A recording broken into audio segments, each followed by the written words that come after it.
전 세계 7개국이 도전했습니다. 56조 원의 쟁탈전에 말이죠. 영국이 탈락했습니다. 프랑스가 물러났습니다. 스웨덴과 일본도 고개를 숙였죠. 그리고 최종 라운드에 두 나라만 남았습니다. 하나는 예상했습니다. 70년 잠수함 강국 독일. 그런데 다른 한 나라가 문제였습니다. 한국이라고요? 저 나라가 어떻게 결승까지 올라왔습니까? 한 캐나다 장성이 중얼거렸죠. 회의실이 술렁였습니다. 대한민국 30년 전 독일한테 배운 나라 아닙니까? 그런데 지금 스승과 맞붙는다고요? 나토 내부 보고서가 유출됐습니다. 거기엔 충격적인 문구가 적혀 있었죠. 한국의 이 기술이 독일을 추월했을 가능성이 있다. 유럽 언론이 들끓기 시작했습니다. 미국 국방부도 긴급 분석에 들어갔습니다. 이건 확인된 겁니까? 제자가 스승을 넘어섰다는 게 사실입니까? 나토 본부에 질문이 쏟아졌습니다. 그러나 답은 없었죠. 단 하나 실전 데이터만이 말하고 있었습니다. 세계가 한 나라를 주목했습니다. 도대체 한국이 뭘 만든 겁니까? 잠깐만요.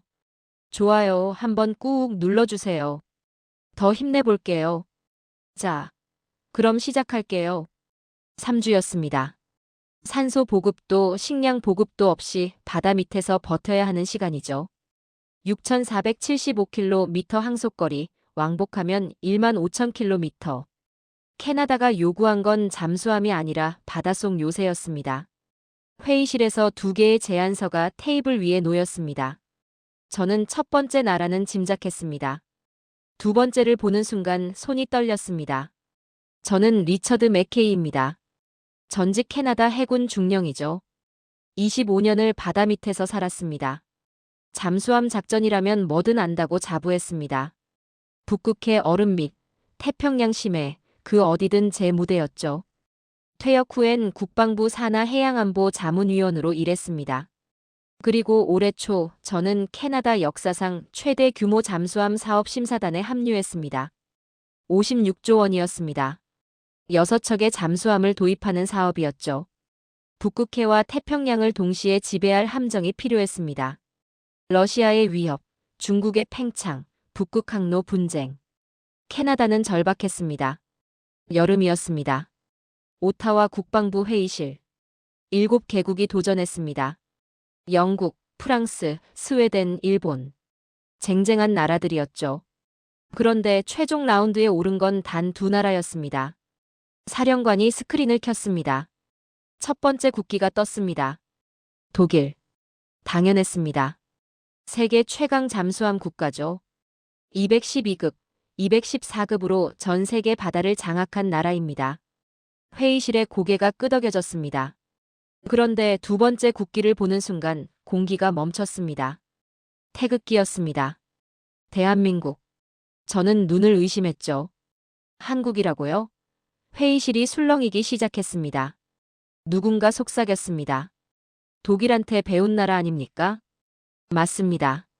한국은 1990년대 독일에게서 209급 잠수함 기술을 배웠습니다.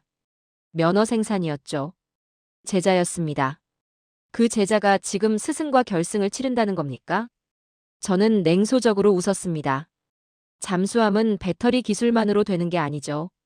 설계, 음향, 스텔스, 생존성, 모든 게 맞물려야 합니다. 30년 배운다고 따라잡을 수 있는 영역이 아닙니다. 독일 대표단이 발표를 시작했습니다. 신형 212CD급. 각진 외형, 최첨단 스텔스 설계. 화면 속 잠수함은 아름다웠습니다. 미래형이었죠. 독일 대표가 자신있게 말했습니다. 이건 바닷속 유령입니다. 박수가 터졌습니다. 저 역시 감탄했죠. 역시 독일이구나. 그런데 한 가지가 걸렸습니다. 실물이 없었습니다. 2027년 완성 예정이라고 했죠. 미래를 약속하는 겁니다. 이어서 한국 대표단이 나왔습니다. 조용했습니다. 화려하지 않았죠. 장보고 3급 개량형이라고 했습니다. 이미 실전 배치 중이라고 했습니다. 3주 자망 작전 기록을 공개했죠. 회의실이 조용해졌습니다. 실전 배치라고요? 3주 작전을 이미 했다고요? 저는 보고서를 다시 펼쳤습니다. 숫자들이 눈에 들어왔습니다. 리튬 배터리, AIP 시스템, SLBM 탑재 공간. 모두 국산화였습니다. 한국 대표가 말했습니다. 우리 잠수함은 이미 바다에서 숨쉬고 있습니다. 그 한마디가 묘하게 울렸습니다. 발표가 끝났습니다. 회의실 분위기가 이상했습니다. 독일은 미래를 보여줬고 한국은 현실을 증명했습니다. 어느 쪽을 선택해야 하는 겁니까? 저는 그날 밤 잠을 이룰 수 없었습니다. 25년 해군 생활 동안 수많은 함정을 봤습니다. 하지만 이건 달랐습니다. 한국의 제안서엔 뭔가 다른 게 있었습니다. 숫자가 아니었습니다. 자신감이었습니다. 스승과 제자가 맞붙었습니다. 바다가 답을 줄 것입니다. 저는 그렇게 믿었습니다. 하지만 제 심장은 이미 흔들리고 있었습니다. 그날 밤 저는 자료를 뒤졌습니다. 한국이 어떻게 여기까지 왔는지 알아야 했죠. 1990년대 자료가 나왔습니다. 독일 하데베 조선소 209급 잠수함 기술 이전 계약서. 그게 시작이었습니다. 면허 생산이었습니다. 독일이 설계도를 주고 한국이 조립하는 방식이었죠. 전형적인 스승과 제자 관계였습니다. 그런데 보고서 한 줄이 눈에 들어왔습니다. 핵심 기술 이전 제외. 독일은 전부를 주지 않았습니다. 한국 기술자들은 어떻게 했을까요? 포기했을까요? 아니었습니다. 그들은 눈으로 봤습니다. 머리로 기억했습니다. 밤새 복원했습니다. 독일이 숨긴 부분까지 스스로 재현해냈습니다. 저는 숨이 막혔습니다. 이건 단순한 조립이 아니었습니다. 복원의 예술이었죠. 설계도 없이 잠수함을 만든다는 게 말이 됩니까? 25년 해군 생활에서 이런 집념은 본 적이 없었습니다. 2000년대 들어서 한국은 독자 설계를 시작했습니다. 장보고 2급, 그리고 장보고 3급. 더 이상 독일 것을 복사하지 않았습니다. 스스로 만들기 시작한 겁니다. 그런데 놀라운 건 그 다음이었습니다. AIP 시스템. 공기 없이 수중에서 3주를 버티는 기술이죠. 독일이 세계 최초로 개발한 기술입니다. 한국은 그걸 국산화했습니다. 완전히. 독일 도움 없이. 리튬 배터리도 마찬가지였습니다. 기존 잠수함은 납축전지를 썼죠. 무겁고 용량이 작았습니다. 한국은 리튬 배터리로 바꿨습니다. 세계 최초였습니다. 용량은 2배, 무게는 절반. 독일도 못한 걸 해낸 겁니다. SLBM 탑재 공간까지 만들었습니다. 잠수함에서 탄도미사일을 쏜다는 겁니까? 이건 핵잠수함 수준의 설계였습니다. 그런데 한국은 디젤 잠수함으로 해냈습니다. 저는 화면을 멈췄습니다. 손이 떨렸죠. 이 모든 게 국산화라고요? 독일 기술자 한 명 없이요? 믿기지 않았습니다. 유럽 언론 기사가 눈에 들어왔습니다. 독일 슈피겔지였습니다. 제목이 충격적이었죠. 우리가 가르친 제자가 스승을 넘었다. 독일 내부가 술렁였습니다. 어떻게 이런 일이 가능하냐고. 한 독일 엔지니어의 인터뷰가 있었습니다. 그는 이렇게 말했습니다. 한국인들은 배운 게 아니라 흡수했다. 기술을 넘어 정신까지 가져갔다. 저는 그 문장 앞에서 멈췄습니다.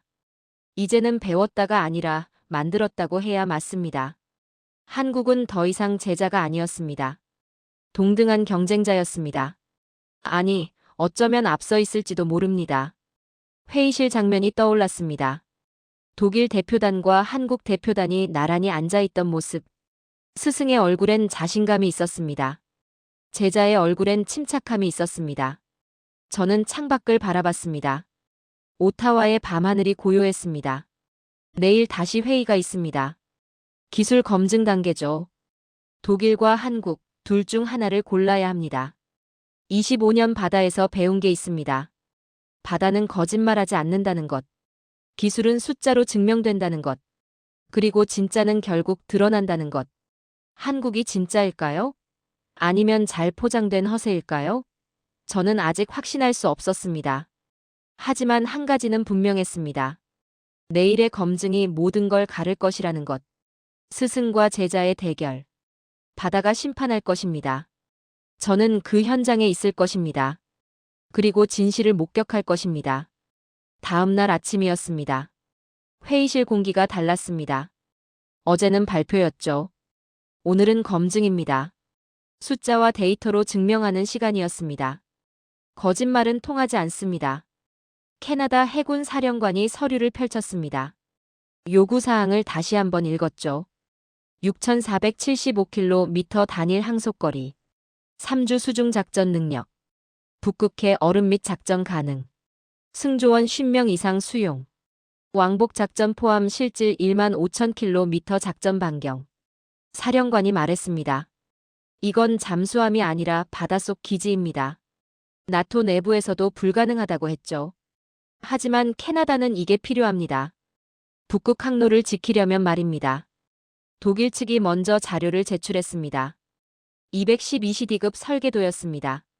화면에 수치가 떴죠.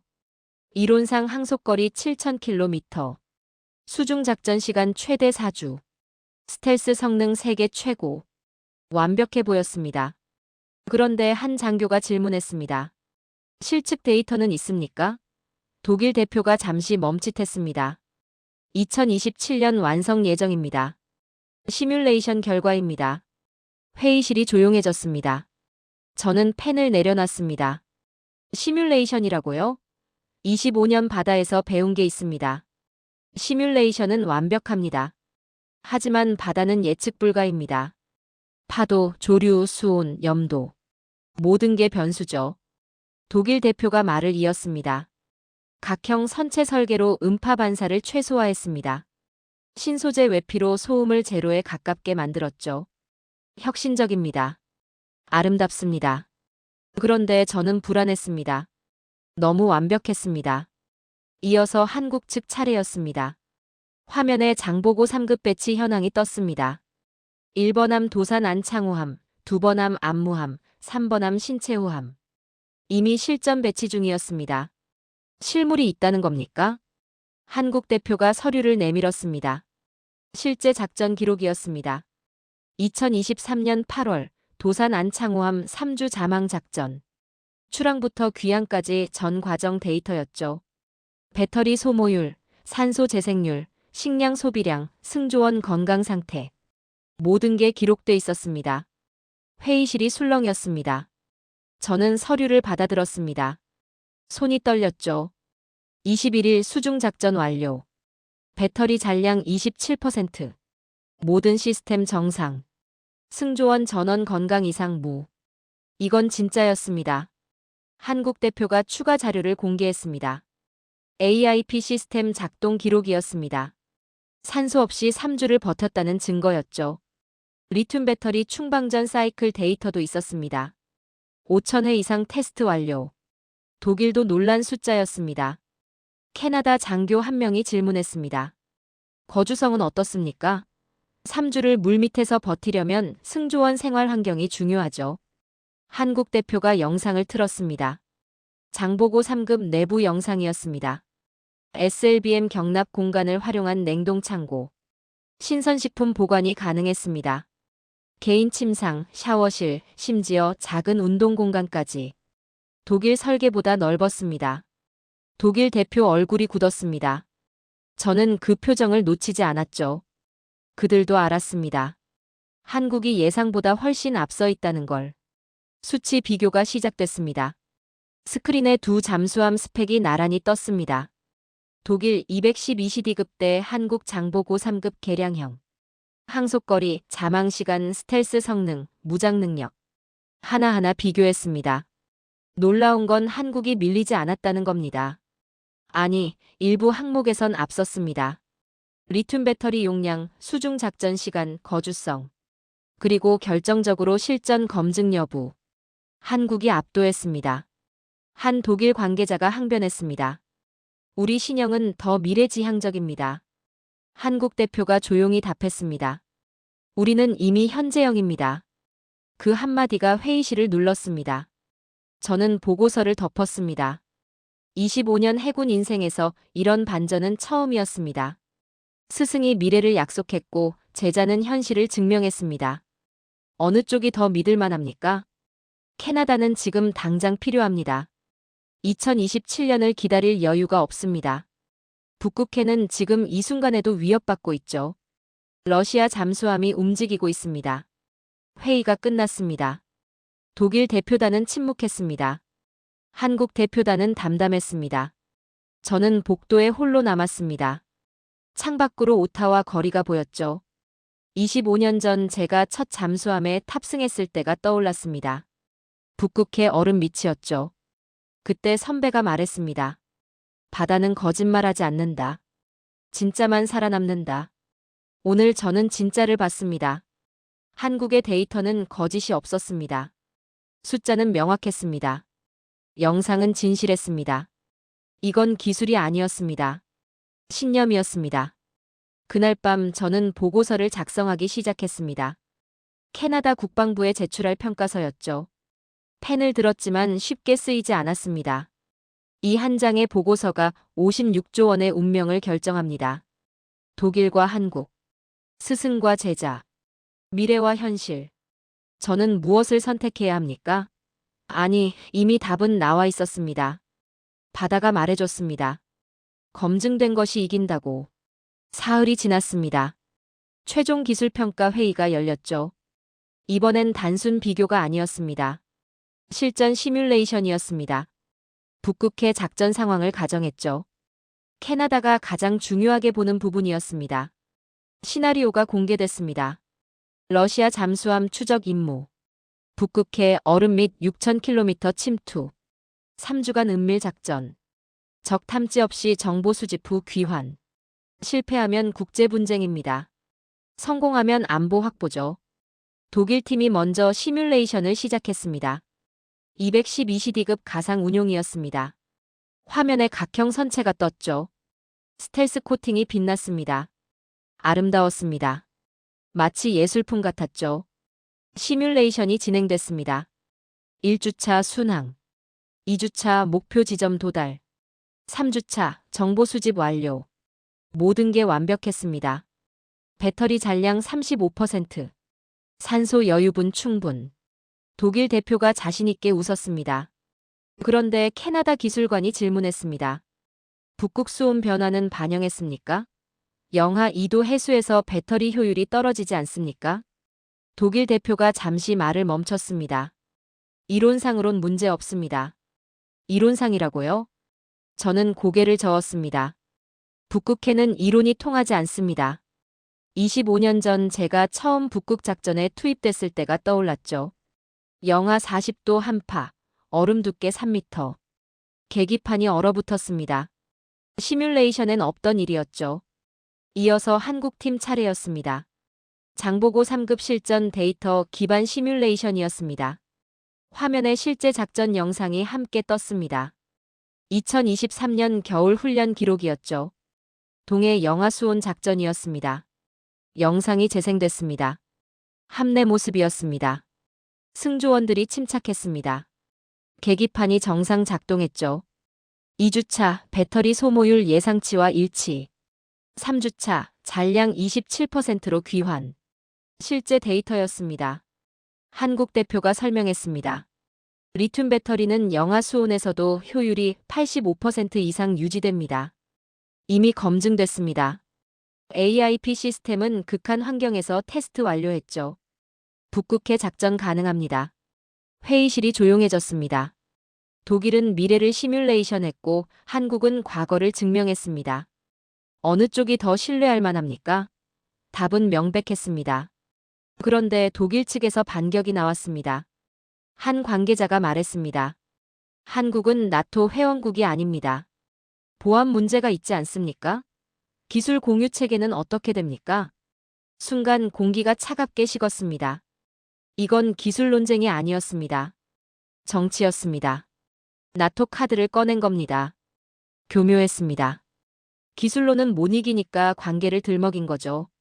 저는 불쾌했습니다. 솔직히 말하면 화가 났습니다. 25년 바다에서 배운 게 있습니다. 실력을 정치로 가리는 건 비겁하다는 것. 바다는 국적을 묻지 않습니다.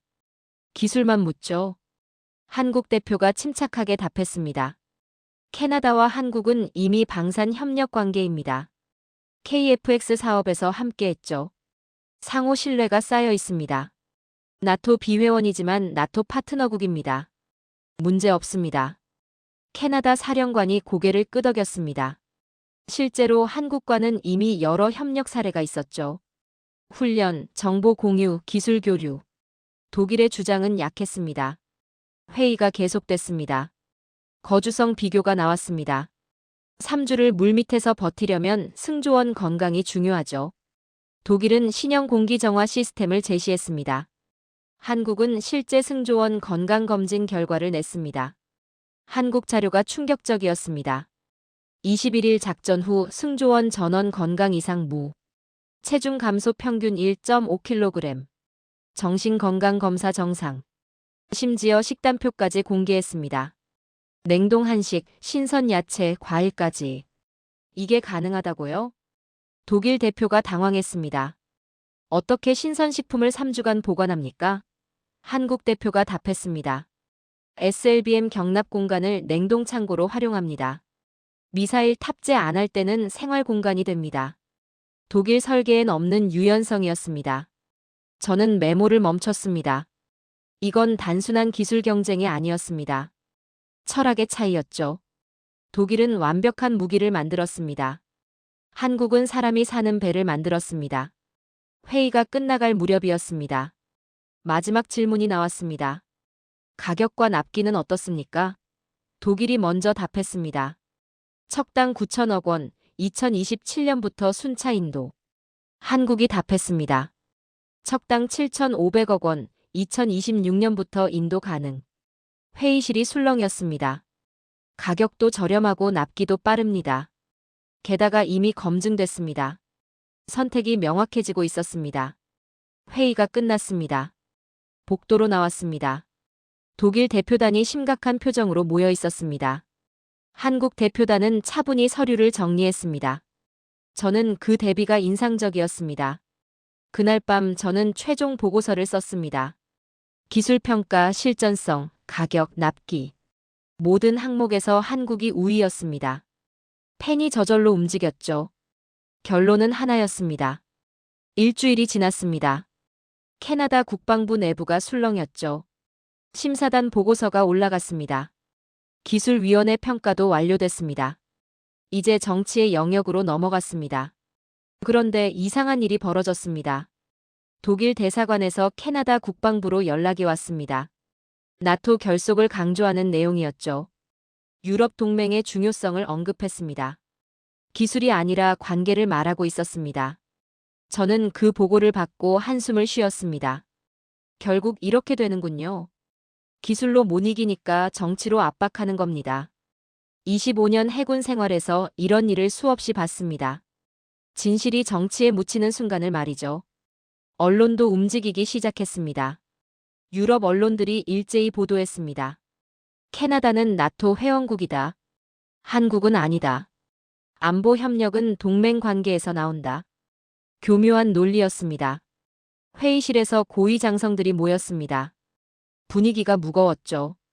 한 장군이 말했습니다. 정치적 부담이 있습니다. 독일을 선택하는 게 안전하지 않겠습니까? 저는 그 말을 듣고 가슴이 답답했습니다. 안전하다고요?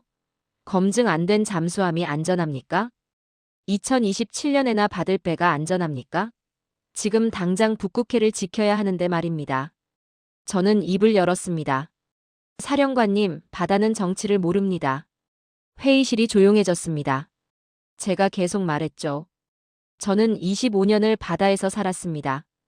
북극 얼음 밑에서 죽을 뻔한 적도 있습니다. 그곳에선 동맹국 이름이 우릴 구하지 않습니다.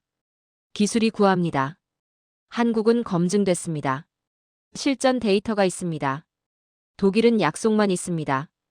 우리 해군이 탈 배는 시뮬레이션이 아닙니다. 진짜 바다로 가는 겁니다.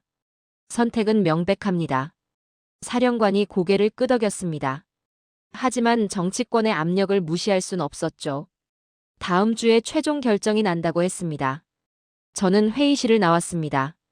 복도에서 한국 대표단을 마주쳤습니다. 그들은 조용했습니다. 불안해 보이지 않았죠. 한 대표가 저를 보며 말했습니다. 맥케이 중령님, 걱정 마십시오.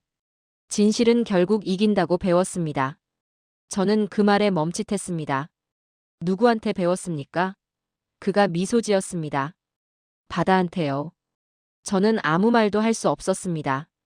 그들도 알고 있었습니다. 바다의 언어를 말이죠. 그날 밤 한 기자가 저를 찾아왔습니다.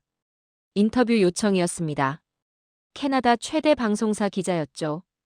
질문이 직설적이었습니다. 중령님, 개인적 의견은 어떻습니까? 저는 잠시 고민했습니다. 군인은 정치적 발언을 삼가야 합니다. 하지만 진실을 말해야 할 때가 있습니다. 저는 천천히 입을 열었습니다. 바다는 거짓말하지 않습니다. 저는 25년간 그걸 배웠습니다. 한국의 잠수함은 이미 바다에서 증명됐습니다. 독일의 잠수함은 아직 도면 위에 있습니다. 선택은 캐나다 국민이 하겠지만 제 양심은 명확합니다. 기자가 물었습니다. 나토 동맹 관계는 중요하지 않습니까? 저는 대답했습니다. 동맹은 중요합니다. 하지만 우리 해군이 탈배는 동맹이 아니라 기술로 움직입니다. 정치가 바다를 지키지 못합니다. 인터뷰가 방송됐습니다. 캐나다 전역이 들었습니다. 반응이 뜨거웠죠. 일부는 저를 지지했습니다. 일부는 비난했습니다. 저는 개의치 않았습니다. 진실을 말했을 뿐입니다. 국방부 내부가 또 술렁였습니다. 고위층에서 저를 불렀습니다. 정치적으로 민감한 발언이었다고 했죠. 저는 고개를 숙였습니다. 죄송합니다. 하지만 거짓말은 못합니다. 최종 결정일이 다가왔습니다.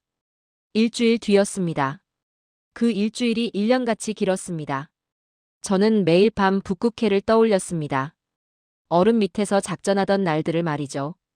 그곳에선 모든 게 적나라합니다. 기술이 부족하면 죽습니다. 정치가 구해주지 않습니다. 동맹국 이름이 배터리를 충전해주지 않습니다. 오직 검증된 기술만이 생존을 보장합니다. 저는 기도했습니다. 캐나다가 올바른 선택을 하길. 정치가 아니라 진실을 선택하길. 그리고 한국의 기술이 인정받길. 그들은 그럴 자격이 있었습니다. 결정일 전날 밤이었습니다. 저는 혼자 회의실에 남아 있었습니다. 불이 꺼진 방, 창밖으로 오타와의 야경이 보였죠. 내일이면 모든 게 결정됩니다. 테이블 위에 2개의 제안서가 놓여 있었습니다. 독일과 한국. 저는 그걸 바라보며 지난 몇 달을 떠올렸습니다. 처음 한국이 결승에 올랐다는 소식을 들었을 때의 당혹감. 그리고 지금의 확신. 문이 열렸습니다. 해군 사령관이었습니다. 맥케이, 아직도 여기 있나? 그가 물었죠. 저는 고개를 끄덕였습니다. 내일 결정이 걱정됩니다. 솔직히 말했습니다. 사령관이 제 옆에 앉았습니다. 자네 보고서 읽었네. 명확하더군. 한국이 우위라는 결론이었지. 그가 한숨을 쉬었습니다. 하지만 정치는 복잡하네. 독일과의 관계, 나토 동맹, 유럽과의 협력. 고려할 게 많아. 저는 조용히 대답했습니다. 사령관님, 질문 하나만 하겠습니다. 사령관님 아들이 그 잠수함을 탄다면 어느 쪽을 선택하시겠습니까? 검증된 한국 배입니까? 아니면 약속만 있는 독일 배입니까? 사령관이 멈칫했습니다. 그는 한참 침묵했죠. 저도 아들이 있네. 해군에 있지. 잠수함 승조원 1세. 그가 낮게 말했습니다. 자네 질문이 날카롭군. 만약 내 아들이 탄다면. 그는 천천히 말을 이었습니다. 검증된 배를 선택하겠네. 실전 데이터가 있는 배를. 아버지로서 당연한 선택이지. 그가 고개를 돌렸습니다. 하지만 난 사령관이기도 하네. 저는 말했습니다. 사령관님도 아버지이십니다. 그리고 우리 해군 승조원 300명의 아버지이기도 하죠. 그들을 바다로 보낼 때 최선의 장비를 주는 게 우리 책임 아닙니까? 사령관이 긴 한숨을 쉬었습니다. 자네 말이 맞네. 기술로 봤을 때 한국이 앞서 있어. 가격도 저렴하고 납기도 빠르지. 하지만 정치권의 압력이 만만치 않네. 독일을 선택하라는 목소리가 크네. 그때 제 전화가 울렸습니다. 모르는 번호였습니다. 받았더니 한국 대표단이었습니다. 맥케이 중령님, 내일 발표 전에 한 가지만 보여드리고 싶습니다. 시간 내주실 수 있습니까? 저는 시계를 봤습니다. 밤 10시였습니다. 지금요? 네, 지금이어야 합니다. 그의 목소리가 진지했습니다. 저는 사령관을 봤습니다. 사령관이 고개를 끄덕였죠. 가보게. 30분 뒤 저는 한국 대표단 숙소에 있었습니다. 그들이 노트북을 켰습니다. 영상이 재생됐습니다. 장보고 3급 내부 영상이었습니다. 하지만 이전에 본 것과 달랐습니다. 승조원 인터뷰였습니다. 젊은 한국 해군 장교가 화면에 나왔습니다. 그가 말했습니다. 저는 21일간 바다 밑에 있었습니다. 햇빛도 하늘도 보지 못했죠. 하지만 두렵지 않았습니다. 왜 두렵지 않았냐고 질문자가 물었습니다. 장교가 대답했습니다.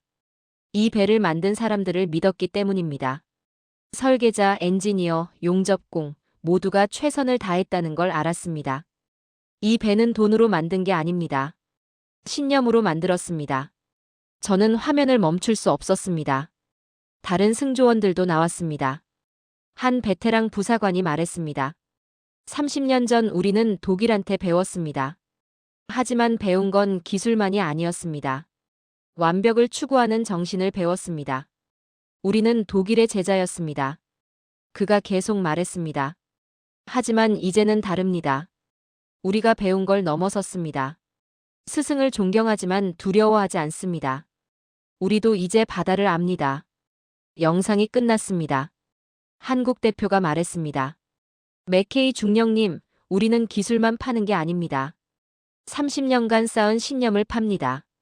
검증된 현실을 팝니다. 그리고 약속합니다. 캐나다 해군을 실망시키지 않겠다고. 저는 아무 말도 할 수 없었습니다. 목이 메었습니다. 25년 해군 생활에서 이런 감정은 처음이었습니다. 이건 단순한 사업이 아니었습니다. 한 나라의 자존심이었습니다. 그리고 진심이었습니다. 숙소를 나왔습니다. 밤 공기가 차가웠습니다. 하늘에 별이 가득했죠. 저는 그 별을 보며 생각했습니다. 내일 캐나다가 어떤 선택을 할까? 정치를 선택할까? 진실을 선택할까? 집으로 돌아가는 길이었습니다. 제 전화기에 메시지가 왔습니다. 독일 대표단이었습니다. 내일 발표 전 긴급 미팅을 요청합니다. 중요한 제안이 있습니다. 저는 메시지를 읽고 한숨을 쉬었습니다. 마지막 로비가 시작된 겁니다. 내일은 길고 힘든 하루가 될 것 같았습니다. 하지만 저는 이미 확신하고 있었습니다. 바다가 이미 답을 줬다는 것을. 결정일 아침이었습니다. 오타와 국방부 대회의실에 사람들이 모이기 시작했습니다. 외신 기자만 수십 명이었죠. 56조 원의 운명이 결정되는 순간이었습니다. 저는 일찍 도착했습니다. 회의실 앞자리에 앉았죠. 손에 든 서류가 떨렸습니다. 제가 작성한 최종평가 보고서였습니다. 한국 우위라는 결론이었죠. 독일 대표단이 들어왔습니다. 그들의 표정이 굳어 있었습니다. 긴장한 게 보였죠. 이어서 한국 대표단이 들어왔습니다. 침착했습니다. 하지만 저는 알았습니다. 그들도 떨고 있다는 걸. 회의가 시작되기 전이었습니다. 독일 측에서 마지막 발언 기회를 요청했습니다. 사령관이 허락했죠. 독일 대표가 일어섰습니다. 우리는 나토의 일원입니다. 그가 말했습니다. 70년간 함께 해온 동맹이죠. 한국은 훌륭한 기술을 가졌습니다. 하지만 안보는 기술만으론 안 됩니다. 신뢰가 필요합니다. 그 신뢰는 동맹에서 나옵니다. 회의실이 조용해졌습니다. 정치 카드였습니다. 마지막 승부수였죠. 저는 불편했습니다. 기술로 못 이기니 관계를 들먹이는 겁니다. 이어서 한국 대표가 발언권을 요청했습니다. 조용히 일어섰죠. 그가 말했습니다. 독일 말씀이 맞습니다. 신뢰가 중요합니다. 하지만 신뢰는 약속이 아니라 증명으로 쌓입니다. 우리는 3주 자망을 약속하지 않았습니다. 그가 계속 말했습니다. 이미 했습니다. 우리는 리튬 배터리를 약속하지 않았습니다. 이미 탑재했습니다. 우리는 2026년 인도를 약속하지 않습니다. 이미 생산 중입니다. 한국 함장이 함께 일어섰습니다. 군복을 입고 있었죠. 그가 말했습니다. 저는 21일간 장보고 3급을 탔습니다. 제 목숨을 그 배에 맡겼습니다. 그래서 캐나다 해군에게도 자신있게 권합니다. 이 배는 여러분을 지킬 겁니다. 회의실에 박수가 터졌습니다. 저도 손뼉을 쳤습니다. 참을 수 없었죠. 이게 진짜 군인의 말이었습니다. 약속이 아니라 경험이었습니다. 드디어 발표 순간이었습니다. 캐나다 해군 사령관이 단상에 올랐습니다. 손에 봉투를 들고 있었죠. 회의실이 숨을 죽였습니다. 저는 심장이 터질 것 같았습니다. 사령관이 입을 열었습니다. 지난 6개월간 우리는 신중히 검토했습니다. 7개국 제안을 받았고 2개국이 최종 라운드에 올랐습니다. 독일과 대한민국. 두 나라 모두 훌륭했습니다. 그가 잠시 멈췄습니다. 하지만 우리는 선택해야 합니다. 캐나다 해군의 미래를 책임질 파트너를. 기술, 가격, 납기, 신뢰성, 모든 것을 고려했습니다. 저는 눈을 감았습니다. 제발, 올바른 선택을 해주십시오. 마음속으로 기도했습니다. 사령관의 목소리가 울렸습니다. 캐나다 해군의 새로운 잠수함 사업 파트너는. 그가 봉투를 열었습니다. 대한민국입니다. 회의실이 폭발했습니다. 박수, 환호, 카메라 플래시. 저는 그 순간을 잊을 수 없습니다. 25년 해군 인생에서 가장 큰 전율이었습니다. 한국 대표단이 일어나 절을 했습니다. 겸손했습니다. 독일 대표단은 침묵했습니다. 실망한 표정이었죠. 하지만 그들도 악수를 청했습니다. 프로였습니다. 저는 자리에서 일어났습니다. 한국 대표에게 다가갔습니다. 축하합니다. 그렇게 말했죠. 그가 제 손을 잡았습니다. 맥케이 중령님 감사합니다. 진실을 말해주셔서. 저는 고개를 저었습니다. 제가 한 건 없습니다. 바다가 증명했을 뿐입니다. 그가 웃었습니다. 맞습니다. 바다는 거짓말하지 않죠. 기자들이 몰려들었습니다. 저에게도 질문이 쏟아졌습니다. 중령님, 이번 결정을 어떻게 보십니까? 예상하셨습니까? 독일의 반응은요? 저는 침착하게 대답했습니다. 기술이 이겼습니다. 검증된 현실이 약속을 이겼습니다. 그리고 한국의 신념이 세계를 설득했습니다. 당연한 결과입니다. 회의실이 서서히 비었습니다. 저는 혼자 남았습니다. 창밖을 바라봤죠. 오타와 하늘이 맑았습니다. 제 가슴도 후련했습니다. 25년 전 제가 처음 잠수함에 탑승했을 때가 떠올랐습니다. 선배가 말했죠. 바다는 진실만 받아들인다. 오늘 그 말이 증명됐습니다. 스승과 제자가 맞붙었습니다. 그리고 제자가 이겼습니다. 하지만 이건 승패의 문제가 아니었습니다. 기술의 진화였습니다. 세대교체였습니다. 새로운 바다의 시작이었습니다. 6개월이 흘렀습니다. 저는 지금 한국 울산에 와 있습니다. 현대중공업 조선소였죠. 캐나다 최초 한국제 잠수함 진수식에 초청받았습니다. 조선소가 웅장했습니다. 거대한 크레인들이 하늘을 찔렀죠. 그리고 그 아래 한 척의 잠수함이 있었습니다. 캐나다 해군기가 걸려 있었습니다. 한 명은 HMCS 메이플시오. 단풍바다라는 뜻이었죠. 한국 기술자들이 바쁘게 움직였습니다. 최종 점검 중이었습니다. 저는 그들의 모습을 지켜봤습니다. 진지했습니다. 완벽을 추구하는 눈빛이었죠. 캐나다 대표단도 도착했습니다. 해군 사령관, 국방부 장관, 그리고 승조원들. 이 배를 탈 젊은 해군들이었습니다. 그들의 얼굴에 긴장과 기대가 섞여 있었습니다. 진수식이 시작됐습니다. 양국 국가가 울려 퍼졌습니다. 캐나다 국가, 그리고 한국 국가. 저는 가슴이 뭉클했습니다. 두 나라가 하나로 연결되는 순간이었습니다. 한국 조선소 사장이 연설했습니다. 30년 전 우리는 독일의 제자였습니다. 그가 말했습니다. 배우는 입장이었죠. 하지만 오늘 우리는 파트너입니다. 캐나다와 함께 바다를 지킬 동반자입니다. 캐나다 국방장관이 답사를 했습니다. 이 잠수함은 단순한 무기가 아닙니다. 양국 우정의 상징입니다. 그리고 검증된 기술의 결과입니다. 한국을 선택한 건 캐나다 최고의 결정이었습니다. 박수가 터졌습니다. 저도 힘껏 손뼉을 쳤죠. 제 눈에 눈물이 맺혔습니다. 부끄럽지 않았습니다. 이건 감동의 눈물이었으니까요. 함께 온 캐나다 젊은 장교가 제게 다가왔습니다. 맥케이 중령님, 제가 이 배의 부함장으로 임명됐습니다. 그가 말했습니다. 중령님 덕분입니다. 진실을 말씀해 주셔서. 저는 고개를 저었습니다. 내가 한 건 없네. 자네가 탈 배가 최고라는 걸 확인했을 뿐이야. 그를 바라보며 말했죠.